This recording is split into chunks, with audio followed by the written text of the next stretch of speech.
Amém, queridos?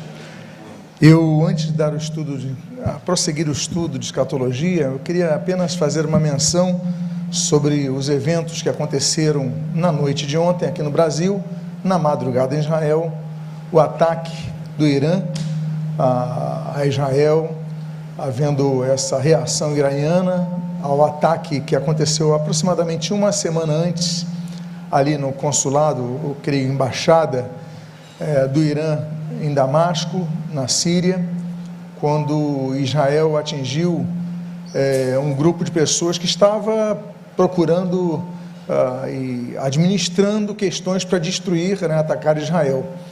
Então o Irã, ele reagiu. Os últimos relatos que eu me informei, em princípio eram 100 mísseis e drones, mas os últimos números, eles avançam para 300 mísseis e drones. Então, a gente sempre fica muito preocupado com isso. Logo depois, eu creio que depois de uma hora e meia de ataques, o Irã se pronunciou dizendo que cessou já os ataques e só reagiria se Israel retrucasse a este ataque. Mas o que mais me chamou a atenção e a preocupação sempre em relação à questão daquele complexo, aquela esplanada das mesquitas, onde tem a mesquita de Omar e a cúpula dourada. Então, que nós temos falado, e depois vamos falar sobre isso daqui a 2 domingos, sobre o terceiro templo. O terceiro templo será construído em cima de onde está aquele complexo, ou naquela região daquele complexo, onde tem a mesquita de Al-Aqsa, como chamam os muçulmanos. E quem vai destruir aquela mesquita? Vai acontecer um terremoto? Eu creio que não. Eu creio que não, porque já aconteceram terremotos anteriores e os muçulmanos têm capacidade financeira, têm engenharia avançada para reconstruir aquilo em pouco tempo. Então não creio que seja um terremoto que vai destruir aquilo. Será Israel que vai destruir aquilo? Olha, eu creio que não, porque Israel já teve outra oportunidade de destruir aquilo, refazer o templo. Nós até mencionamos naquela Guerra dos 6 Dias, em 1967, com Moshe Dayan. Ele desiste de repente e coloca na administração jordaniana. Mas ontem, um vídeo circulou na internet sobre os ataques de ontem mesmo. Eu vou pedir para que coloquem, para vocês verem onde chegaram os mísseis e os drones dos iranianos. Você tem o vídeo, pode colocar, por favor.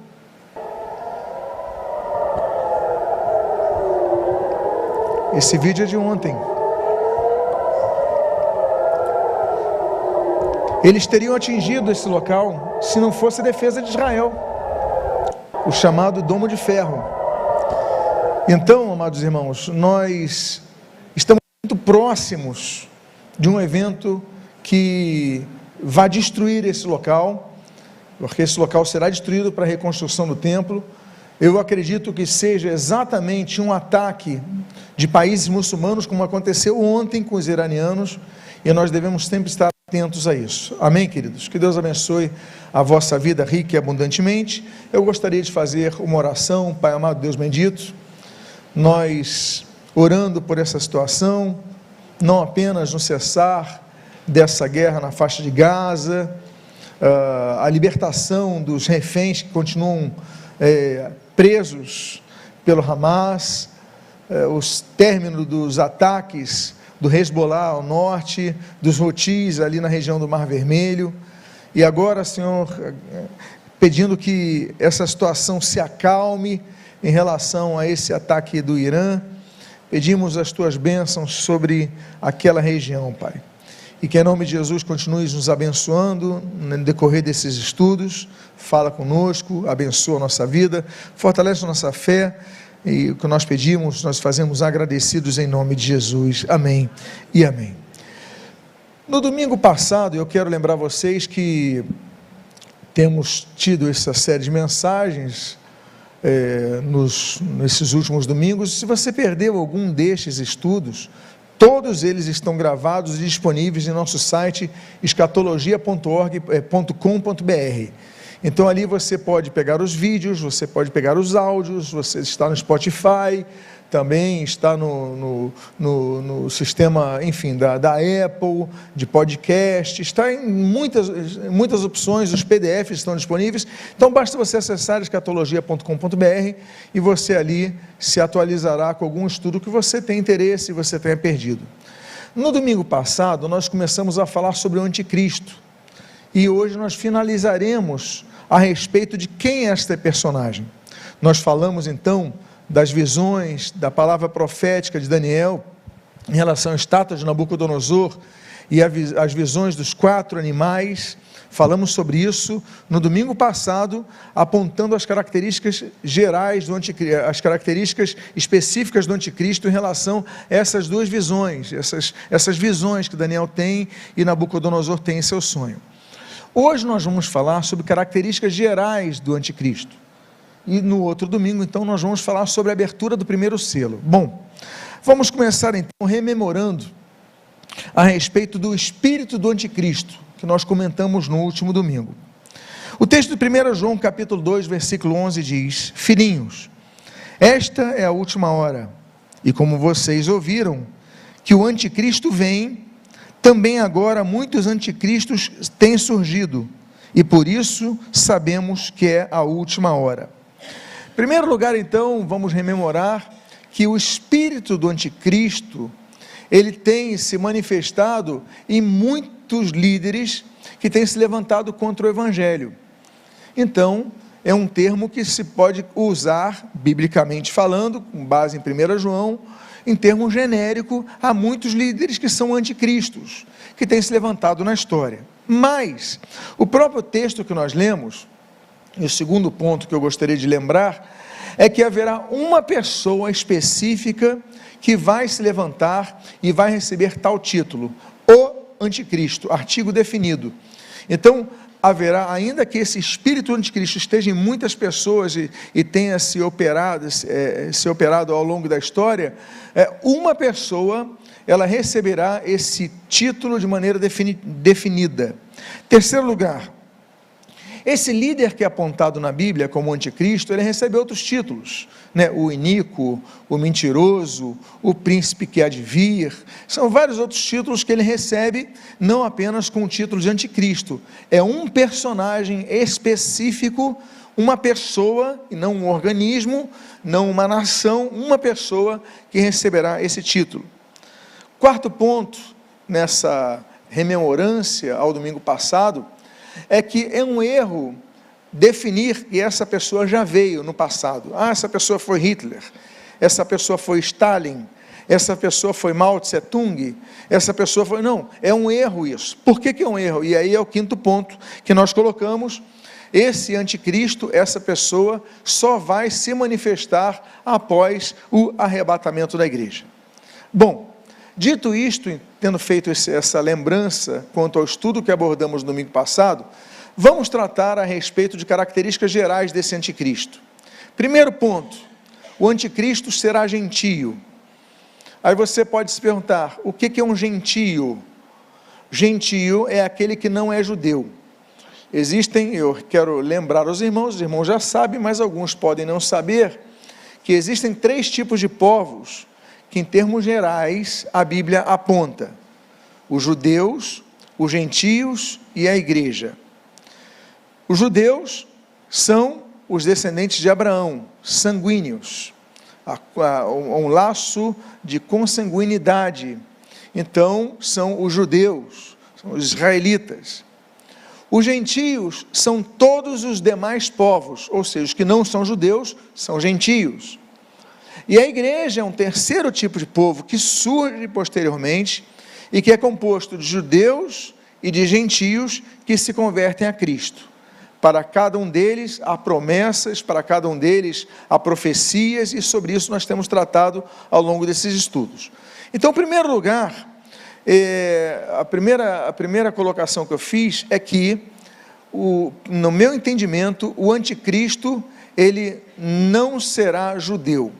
E eu digo isso, ou seja, será um gentio. E eu digo isso respeitando outros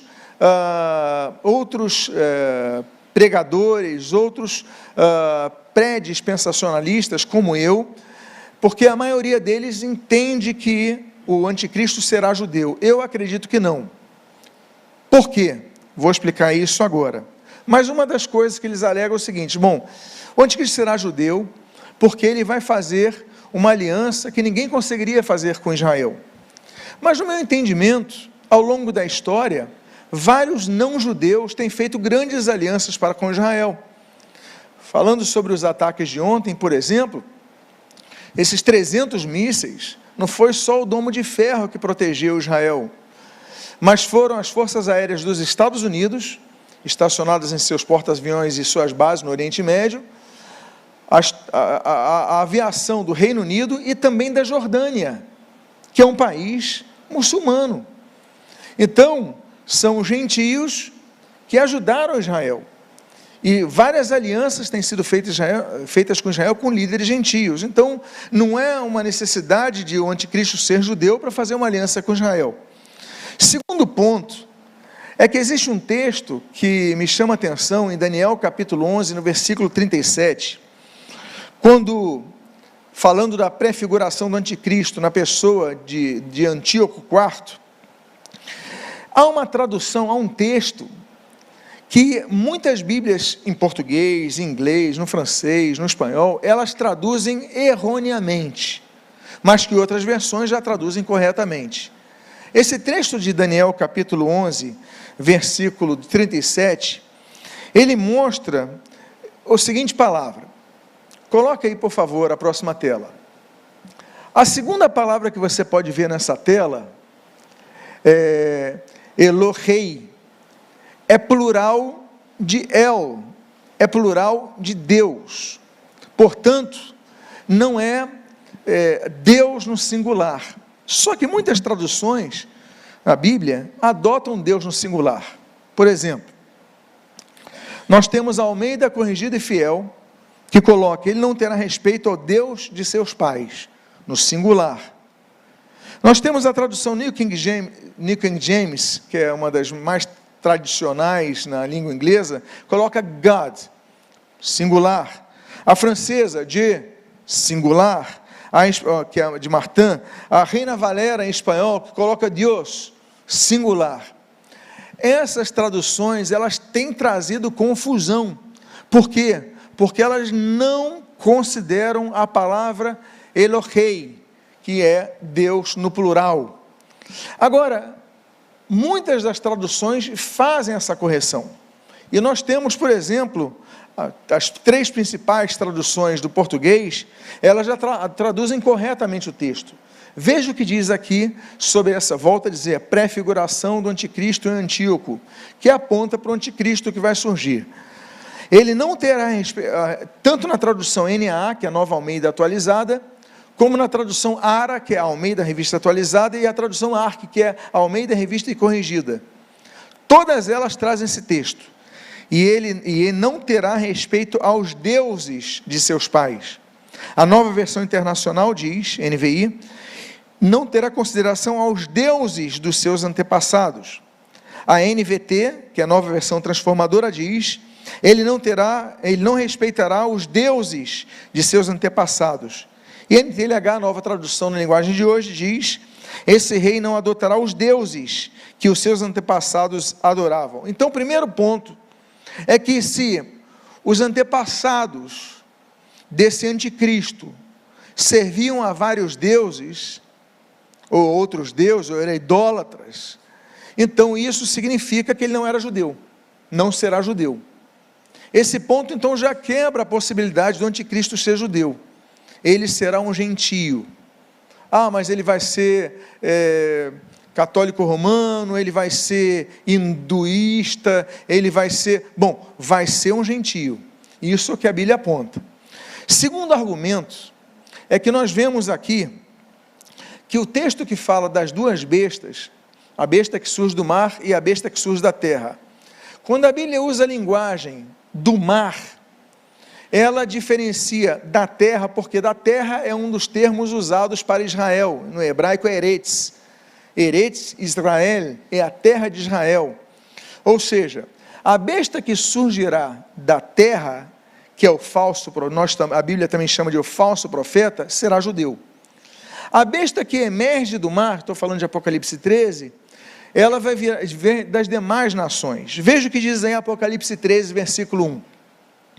Vi emergir do mar uma besta, que tinha 10 chifres e 7 cabeças, e sobre os chifres 10 diademas, e sobre as cabeças nomes de blasfêmia. Está falando do anticristo, já falamos sobre o símbolo do chifre, que é autoridade, que é poder, né, governo político, e as 7 cabeças, já falei sobre isso, já falei sobre a cidade de Roma, construída sobre 7 montes. Apocalipse fala sobre essas 7 cabeças, então já aponta para aquela região, né, uma sede ali, dessa liderança, que vai ter uma liderança muito forte ali.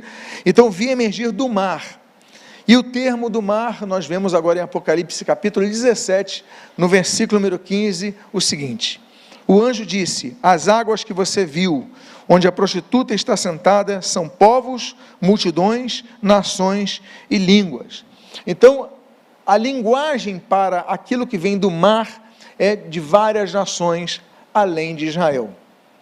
Então, nesse entendimento, nesse apontamento, Daniel 11:37, Apocalipse 13:1, Apocalipse 17:15, então nós vemos que esse anticristo não será judeu, mas será um líder, um grande líder mundial, mas que virá de outras nações ou de outra linhagem. Apesar disso, a Bíblia avança mais em relação à característica desse anticristo. Ele será irreligioso. Ele, apesar das origens gentílicas, apontar a idolatria de seus antepassados, ele não vai ter nenhum respeito ao divino. A Bíblia diz, no mesmo capítulo 11 de Daniel, versículo 37, na versão ARA, diz o seguinte: não terá respeito aos deuses de seus pais, nem a qualquer deus, porque sobretudo se engrandecerá.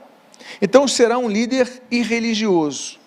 Então já é uma outra característica que a Bíblia vai revelando sobre quem será o anticristo. Agora, um outro detalhe importante é sobre a sua sexualidade, aspectos relacionados à sua sexualidade. Apesar de o anticristo ser sempre apontado no masculino, tanto nos textos hebraicos, como nos textos gregos da Bíblia, mas a Bíblia aponta que ele não terá o desejo natural de um homem para com uma mulher, que o desejo natural de um homem é para com a mulher, ele não terá isso. Veja o que diz o próprio texto de Daniel, capítulo número 11, no versículo 37. Não terá respeito aos deuses de seus pais, nem ao desejo de mulheres, nem a qualquer deus, porque sobretudo se engrandecerá. Ou seja, ele não vai ter esse desejo natural. Ou ele será uma pessoa assexuada, ou será um homossexual, não sabemos exatamente qual dessas duas linhas. O fato é que a Bíblia já mostra uma outra característica desse personagem. Outra característica do anticristo, então nós já vimos aqui nesse estudo, que ele será gentio, não será um judeu. Nós já vimos nesse estudo que, apesar de gentio, ele será irreligioso. Nós já vimos nesse estudo que ele será uma pessoa que não terá uma afeição, uma atração natural por mulheres.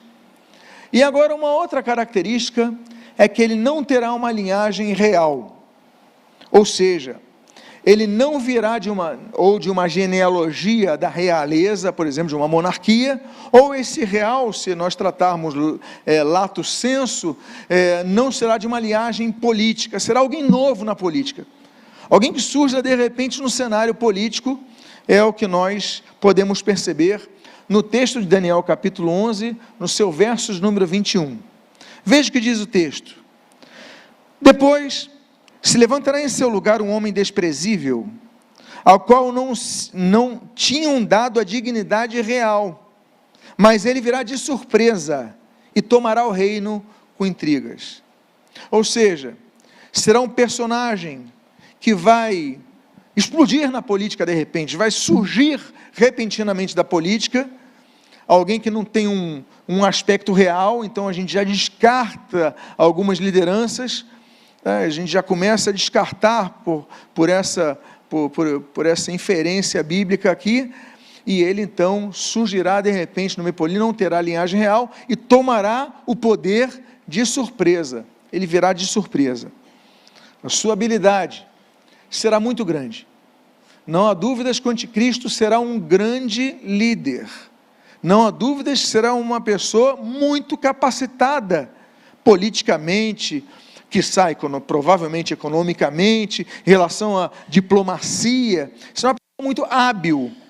Agora, tudo isso baseado na sua capacidade sofismática de enganar, de negociar, de mentir, enfim, de manipular o teatro político que nós temos vigorando ao longo dos séculos, mas ele terá uma habilidade especial. Daniel, capítulo número 8, versículo 25, na sua primeira parte, diz: por sua astúcia fará prosperar o engano.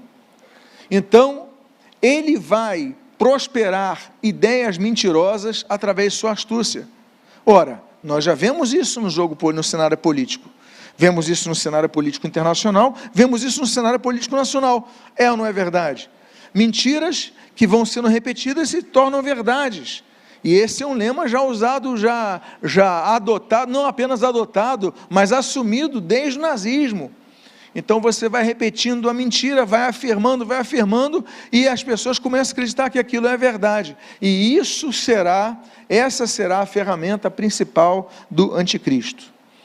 Ele vai exercer com liberdade um grande poder por 3 anos e meio. Nós já falamos sobre o número 3 anos e meio, nós já falamos sobre a metade da 70ª semana de Daniel, semana de anos de Daniel, e nós já trabalhamos e estudamos a respeito do que a Bíblia indica, dos vários textos que a Bíblia indica sobre os 3 anos e meio que haverá essa falsa paz com Israel, essa paz frágil com Israel, e que será assumida pelo anticristo.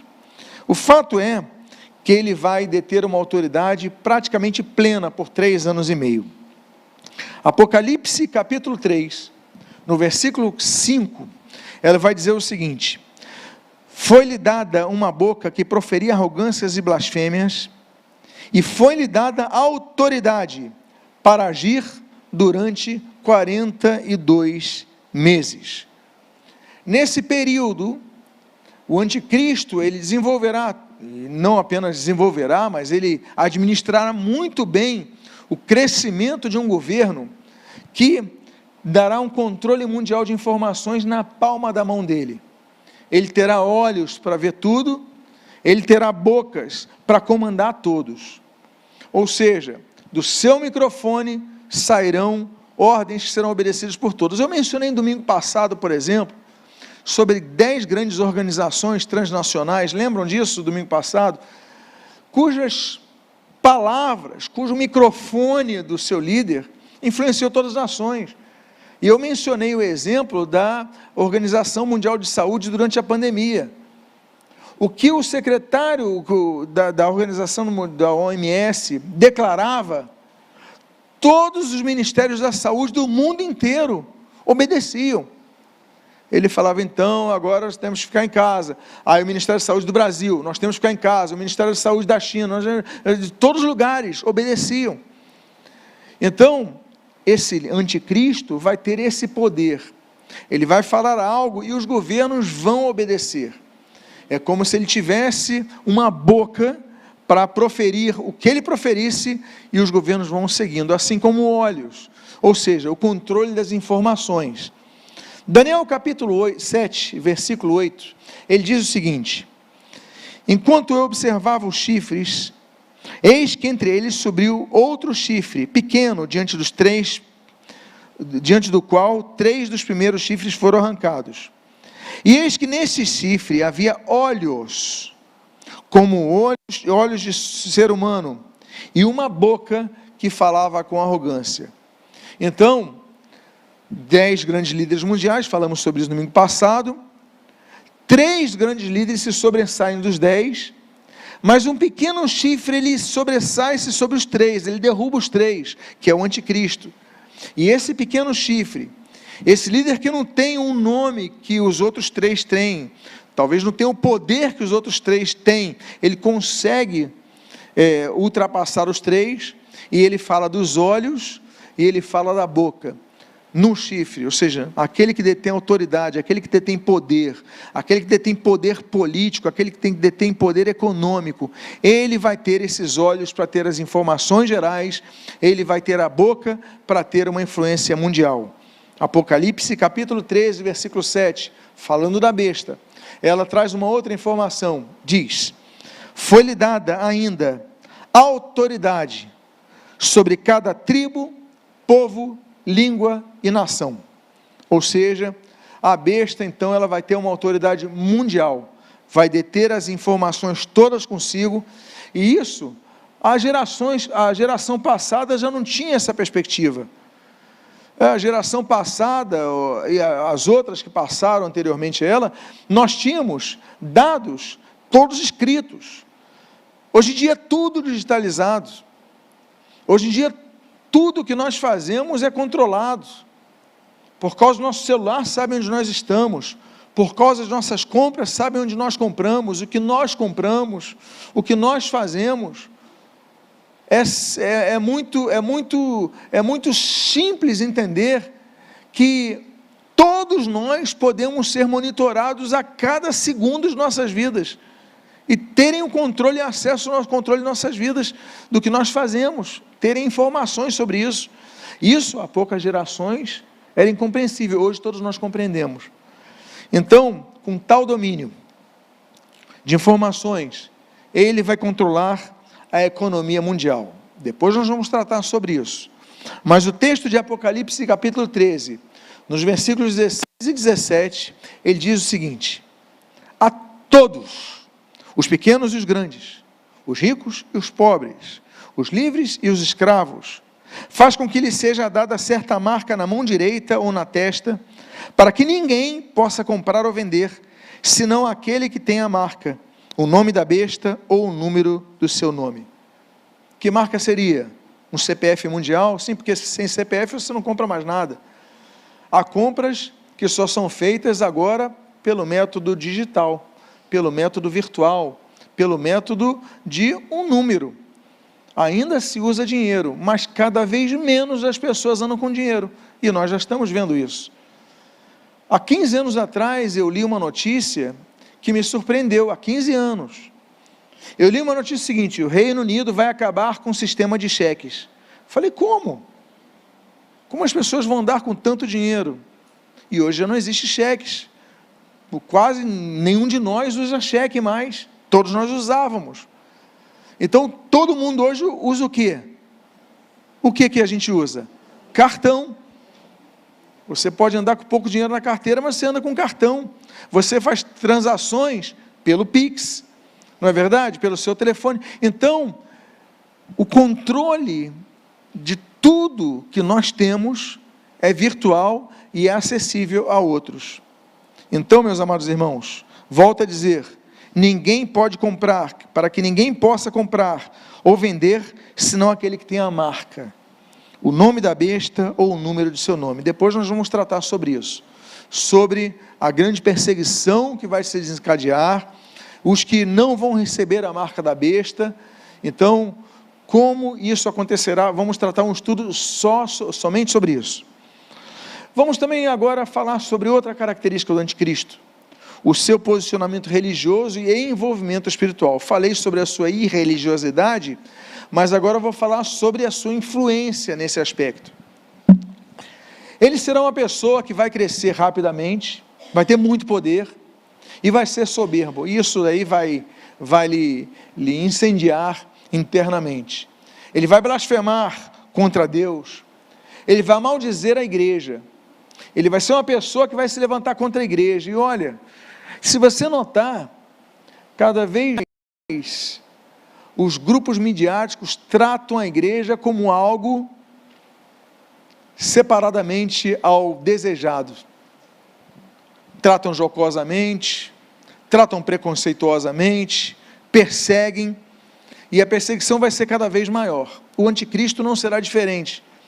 Naturalmente, com certeza, eu creio, que ele vai ter grande controle midiático, grande controle econômico, grande controle, além do econômico, financeiro também, grande controle político.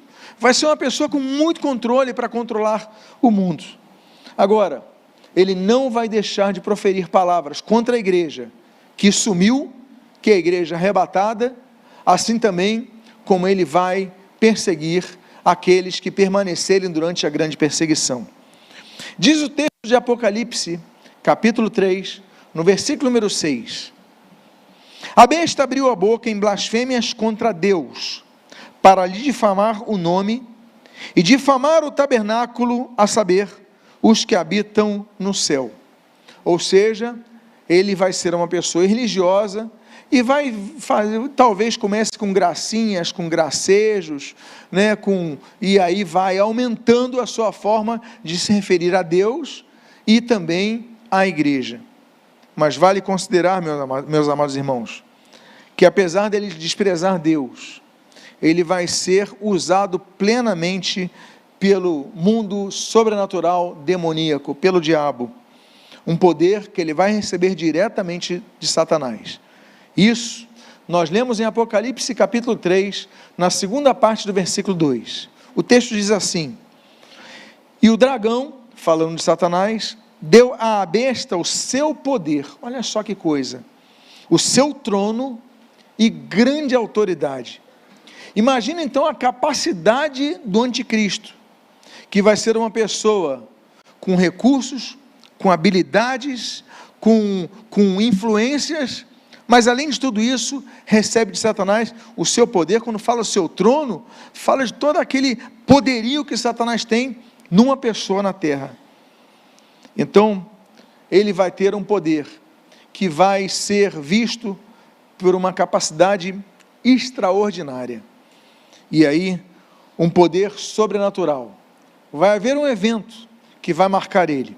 Volto a dizer, creio eu, que nós, ou a maioria de nós, não estaremos nesse momento, estaremos no céu. Amém, queridos? Amém. Pelo arrebatamento da igreja, creio eu.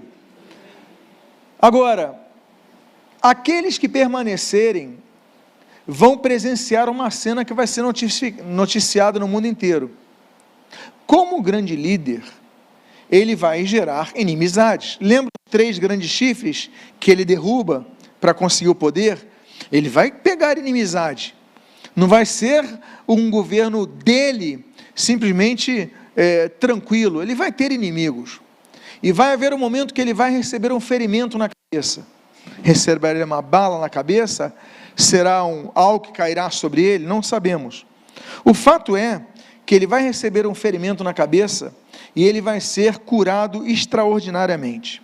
Veja o que diz Apocalipse, no capítulo 13, nos versículos 3, 4, 11 e 12. Diz assim: uma das cabeças da besta parecia ter sido golpeada de morte, mas esta ferida mortal foi curada. Era uma ferida mortal, foi curada. E toda a terra se maravilhou, seguindo a besta, e adoraram o dragão, porque deu a sua autoridade à besta. Vi ainda outra besta emergir da terra, está falando falso profeta. Ela exerce toda a autoridade da primeira besta na sua presença, e faz com que a terra e seus habitantes adorem a primeira besta, cuja ferida mortal havia sido curada. Ou seja, o mundo vai viver um momento de apreensão. Afinal de contas, esse grande líder vai ter sido atacado. Será que ele vai morrer? Será que não vai? E de repente ele volta à saúde, ele volta a estar saudável, as pessoas veem a recuperação dele, daqui a pouco ele voltando ao seu poderio. Ou seja, essa é mais uma característica que a profecia bíblica aponta em relação a esse personagem político que é o anticristo. E aí, ele vai começando gradualmente a mudar a sua característica de mero líder político a um líder religioso. Naturalmente, a sua habilidade política vai fazer com que povos inimigos de Israel consigam um acordo de paz com Israel. Isso era inimaginável nos anos 50, inimaginável nos anos 60, inimaginável nos anos 70, até que em 1979, Anwar al-Sadat, líder do Egito, faz um acordo de paz com Israel. Depois ele pagou com a própria vida no atentado. Aí você fala, então o Egito, que inclusive é a maior força dos países árabes que existe na região de exército, ele faz um acordo com Israel. Aí passa-se os anos 80, passa-se os anos 90, em 1994, mais um país árabe faz acordo de paz com Israel, que é a Jordânia, que inclusive ontem defendeu Israel nos ataques. A Força Aérea Jordaniana foi uma das que anulou os ataques iranianos, ontem. Então você vê que coisas inimagináveis foram acontecendo. Israel está para fechar um acordo de paz com a Arábia Saudita. Isso foi interrompido por causa da guerra lá do Hamas. Israel está para acertar um acordo de paz com o maior país muçulmano do mundo, que é a Indonésia. A qualquer momento, depois que isso tudo passe, a qualquer momento, já se ventila tudo isso.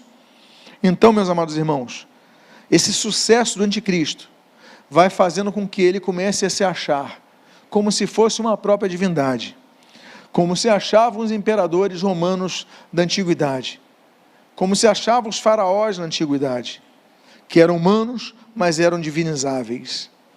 Daniel capítulo 11, versículo 36, a Bíblia diz: este rei fará com que o que quiser, se levantará e se engrandecerá sobre tudo o que se chama Deus, falará coisas incríveis contra o Deus dos deuses e será bem sucedido. Olha só a capacidade desse homem, até que se cumpra a indignação, porque aquilo que está determinado será feito. Consequentemente, aquilo que ele manteve oculto por 3 anos e meio, ele vai crescendo, ele vai se ensoberbecendo, ele se torna então cada vez mais sem freios, e não apenas em seu pensamento, mas em sua linguagem, contra Deus, contra tudo que se diz Deus, contra tudo que se diz divino. Ele vai cada vez mais trabalhar esse aspecto, até que, depois de 3 anos e meio, ele comete o grande erro da vida dele, e nós vamos falar sobre isso domingo que vem. Ele vai cometer um grande erro, ele vai se apresentar como sendo o próprio Deus, num local que ninguém pode entrar senão o sumo sacerdote, no templo de Jerusalém. A Bíblia diz, na segunda carta aos Tessalonicenses, capítulo 2, nos versículos 3 e 4, o seguinte: ninguém, de modo nenhum, os engane, porque isto não acontecerá sem que primeiro venha a apostasia e seja revelado o homem da iniquidade, o filho da perdição, o qual se opõe e se levanta contra tudo o que se chama Deus, ou é objeto de culto. Olha só o que continua dizendo o texto, atenção que eu vou ler aqui: a ponto de assentar-se no santuário de Deus, apresentando-se como se fosse o próprio Deus. O templo de Jerusalém, ele tem as suas divisões, várias divisões, mas grosso modo tem o pátio, o lugar santo e o lugar santíssimo, ou santo dos santos. No lugar santo, os sacerdotes entram, mas no lugar santíssimo, só o sumo sacerdote. Ali está a manifestação visível do que nós já estudamos sobre o templo. Vamos falar sobre isso daqui a 2 domingos, sobre o terceiro templo, em relação à manifestação da presença de Deus. Agora, ele vai se assentar ali no templo e vai se chamar de Deus, vai se apresentar-se como se fosse o próprio Deus. Vocês acham que os judeus vão aceitar isso, que alguém faça isso no templo? E aí então, aquele acordo de paz com Israel, ele é quebrado, porque Israel se volta contra o anticristo. A pergunta então que nos surge é: Quando o anticristo se manifestará? Aí nós temos um texto bíblico que fala sobre o afastamento daquele que o detém. E aqui nós também temos posições distintas, e eu tenho, ainda que respeite profundamente outros autores dispensacionalistas, pré-tribulacionistas, como eu sou, eu respeito profundamente todos eles, mas tem duas linhas aqui e eu sigo uma delas. Quero lembrar vocês que, em primeiro lugar, o anticristo, depois do arrebatamento da igreja, se manifesta. Essa é a ocasião que ele vai se manifestar. Ele está vivo hoje? Eu creio que sim. Eu acredito que sim, mas não posso afirmar isso. Ele já está atuando na esfera política? É possível que sim. Agora, eu também não posso afirmar isso. O que eu posso afirmar é que ele vai se manifestar como esse grande líder quando a igreja for arrebatada. A igreja ainda não foi arrebatada. E ali ele vai fazer uma aliança por metade de semana de anos com Israel. Veja o que diz o texto de Daniel, capítulo 9, versículos 26 a 27. Depois das 62 semanas, o ungido será morto e não terá nada. Fala da morte de Jesus. O povo de um príncipe que há de vir destruirá a cidade e o santuário. O seu fim virá como inundação. Até o fim haverá guerra e desolações foram determinadas. E ele fará firme aliança com muitos por uma semana de anos, já tratamos sobre isso. Na metade da semana, ou seja, 3 anos e meio depois, fará cessar o sacrifício e oferta de cereais. E isso só acontece no templo. Para isso o templo vai ter que ter sido reconstruído. E ele vai proibir. Olha, deixa de fazer essas ofertas. Deixa de oferecer esse sacrifício no templo. Como é que Israel, que tem o templo, vai obedecer? Eles vão dizer não. Então, na metade da semana, Israel vai estar fazendo sacrifício no templo. Depois de 3 anos e meio, ele proíbe. Ele se assenta no templo, ele se mostra como Deus, se apresenta como Deus e proíbe. Israel não vai aceitar. Então, depois de 3 anos e meio, há um rompimento disso com Israel. E aí continua o texto dizendo sobre a asa das abominações, virá aquele que causa desolação, até que a destruição que está determinada seja derramada sobre ele.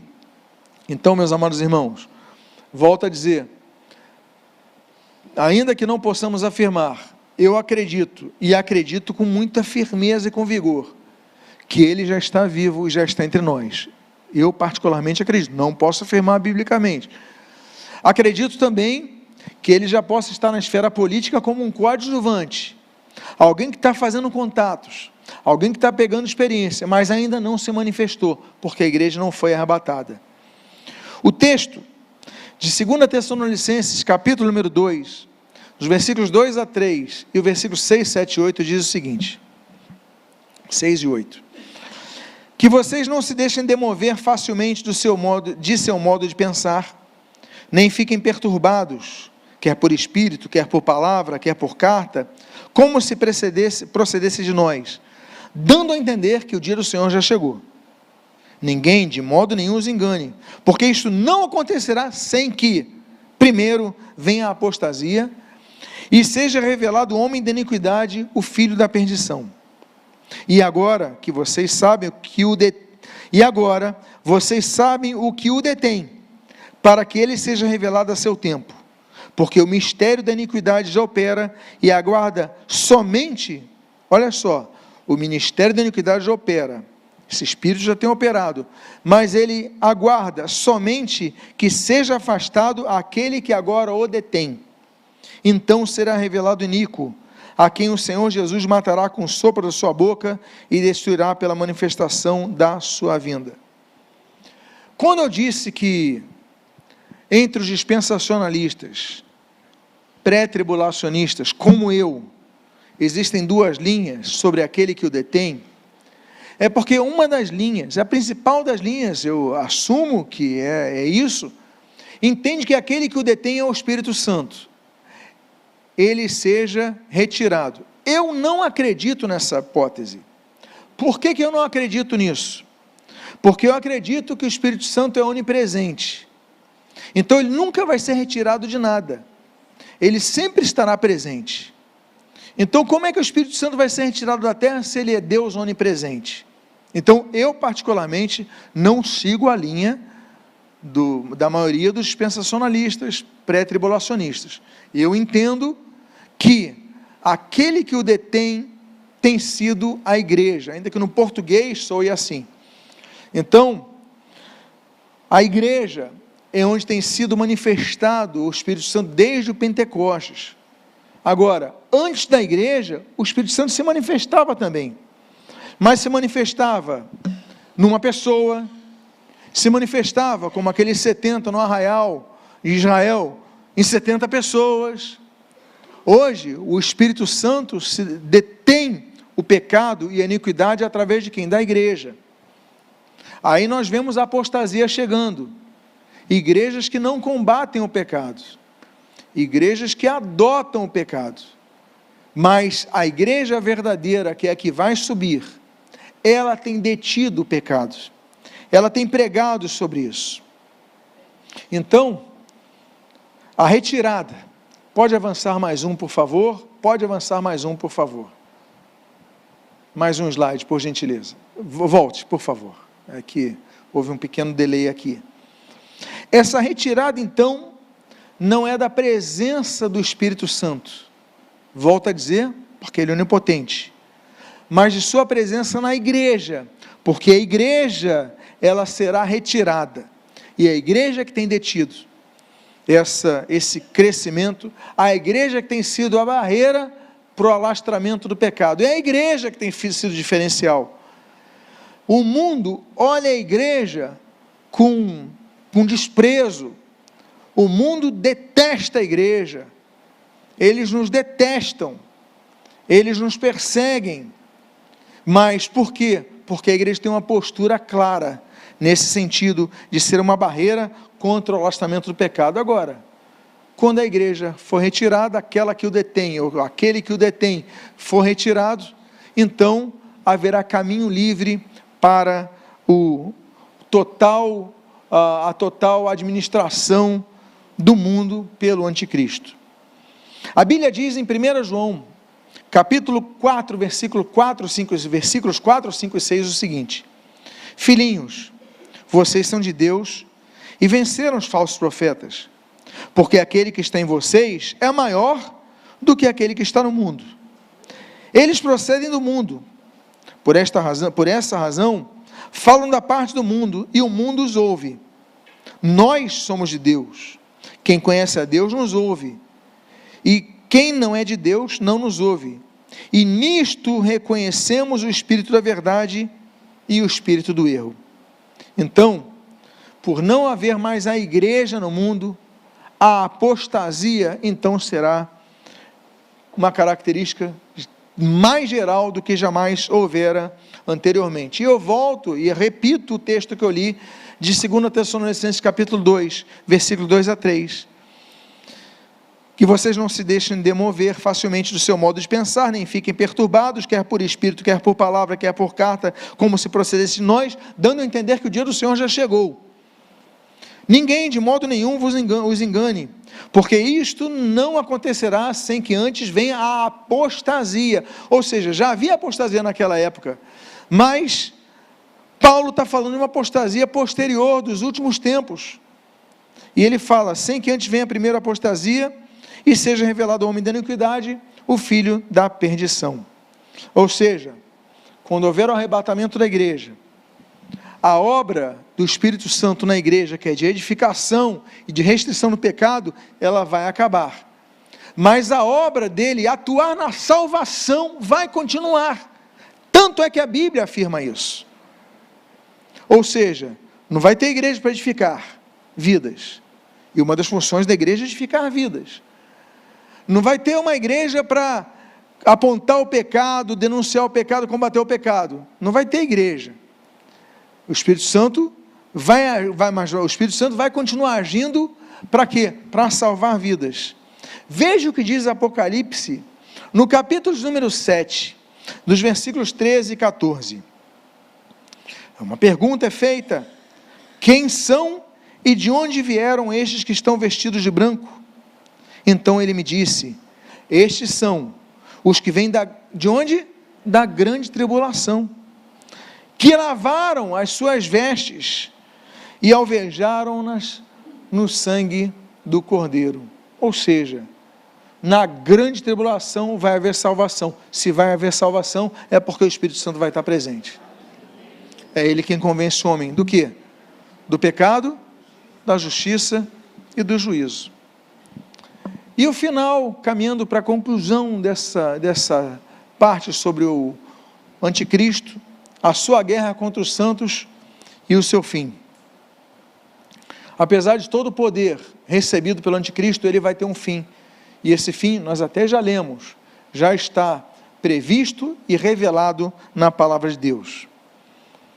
Após ele perseguir os santos durante a grande tribulação, esses que vão ser salvos, martirizados na grande tribulação, após ele venha fazer guerra contra Israel, depois das 3 semanas e meia, ele vai ser finalmente derrotado, no final então daqueles 7 anos, quando Cristo voltar, de maneira gloriosa, manifestadamente visível a todos, ali vai ser o fim do anticristo.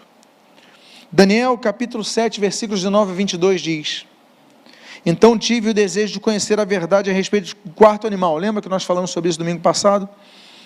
Que era diferente de todos os outros, muito terrível, cujos dentes eram de ferro, cujas garras eram de bronze, que devorava, fazia em pedaços e pesava com os pés o que sobrava.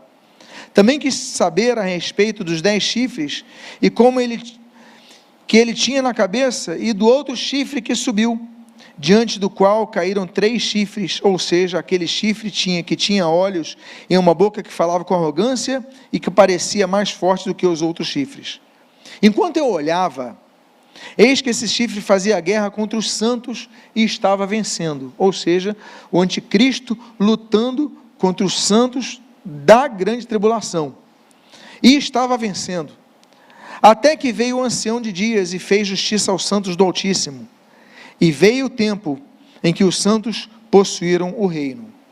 Aí o texto de Daniel capítulo 8, no versículo 23 a 25, diz assim: quando se aproximar o fim desses reinos, e as transgressões tiverem chegado ao máximo, surgirá um rei cruel e mestre em intrigas. Grande será o seu poder, está falando do anticristo, mas não por sua própria força, está falando da força que Satanás lhe dará. Causará destruições terríveis e prosperará naquilo que fizer. Destruirá os poderosos e o povo santo. Por sua astúcia fará prosperar o engano. No seu coração ele se engrandecerá e destruirá muitos que vivem despreocupadamente. Ele se levantará contra o príncipe dos príncipes, mas será destruído sem intervenção humana. Ou seja, ele então, quando Cristo vier, vai se levantar contra o príncipe dos príncipes, que é o Senhor Jesus Cristo, mas diz ali, será destruído sem intervenção humana. O próprio Senhor Jesus terminará o ciclo do anticristo. No próximo domingo nós vamos começar então a falar sobre os selos. Eu volto a colocar aquele gráfico mostrando para vocês os 7 selos do livro do juízo a ser aberto. Nós já estudamos sobre isso em Apocalipse 4 e 5. E nós vamos então falar do primeiro selo e da metade do segundo selo. O primeiro selo é a manifestação do anticristo, o momento que ele se manifesta. E a metade do segundo selo é quando vai romper a aliança com Israel e vai então começar uma guerra. Essa guerra, ela tem um nome, a guerra de Gog e Magog. E depois vamos falar sobre o terceiro, o quarto, o quinto, o sexto selo, assim como o intervalo entre o 7º selo, assim como o intervalo entre o 6º e o 7º selo. Portanto, próximo estudo, próximo domingo, falaremos sobre o primeiro selo sendo aberto. O anticristo firmando um acordo de paz com Israel. O meu desejo é que Deus tenha abençoado a sua vida de maneira rica e abundante, em nome de Jesus. Fiquemos de pé. Vamos fazer